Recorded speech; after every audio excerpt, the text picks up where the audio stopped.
യേശു ക്രിസ്തുവിന്റെ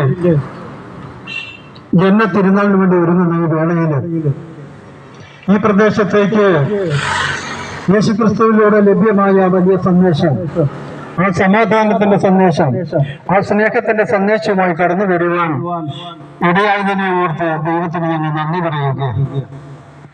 കാരണം ദൈവം എല്ലാവരെയും സ്നേഹിക്കുന്നു എന്ന സത്യം മനുഷ്യരാശി മുഴുവനും എപ്പോൾ അംഗീകരിക്കുന്നുവോ, പരസ്പരം സ്നേഹിക്കുവാനും കരുണ കാണിക്കുവാനും സൃഷ്ടിക്കപ്പെട്ടവരാണ് മനുഷ്യൻ എന്ന ജീവിയുടെ ഏറ്റവും ശ്രേഷ്ഠത എന്ന ആ വലിയ ബോധ്യം, ആ അറിവ് എപ്പോൾ നമ്മിലേക്ക് കടന്നു വരുന്നുവോ അപ്പോൾ മുതൽ നമ്മുടെ മനുഷ്യ ജീവിതം ധന്യമാണ്, അനുഗ്രഹീതമാണ്. പ്രിയപ്പെട്ടവരെ, ഈ വലിയ സത്യം ലോകം മുഴുവനും അറിയിക്കുവാൻ വേണ്ടിയാണ്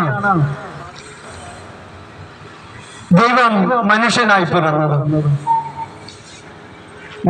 ദൈവം സ്നേഹമാണെന്ന് പറയുമ്പോൾ ദൈവത്തിന്റെ സ്വഭാവം എന്താണെന്ന് യേശു ക്രിസ്തുവിന്റെ ലോകത്തിന് വെളിവാക്കുകയായിരുന്നു. ദൈവത്തിന്റെ സ്വഭാവം സ്നേഹമായിരുന്നു. അത് മനുഷ്യരിലേക്ക് കരകളിൽ ഒഴുകുന്ന അവസ്ഥയായിരുന്നു.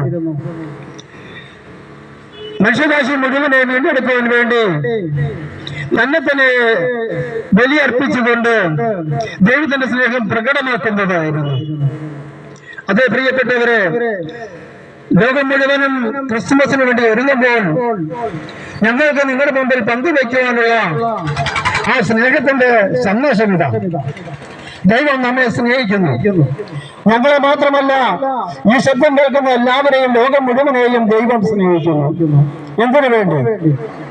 നമ്മുടെ സൃഷ്ടിയുടെ പിന്നിൽ ദൈവിക ലക്ഷ്യം ഒന്ന് മാത്രം: ദൈവത്തെ അറിയുക, ദൈവത്തെ സ്നേഹിക്കുക, ദൈവം സൃഷ്ടിച്ചതിനെല്ലാം സ്നേഹിച്ച് പരിപാലിക്കുക, ദൈവം ആഗ്രഹിക്കുന്ന വിധത്തില് ഈ ലോകത്തെ രൂപാന്തരപ്പെടുത്തുക.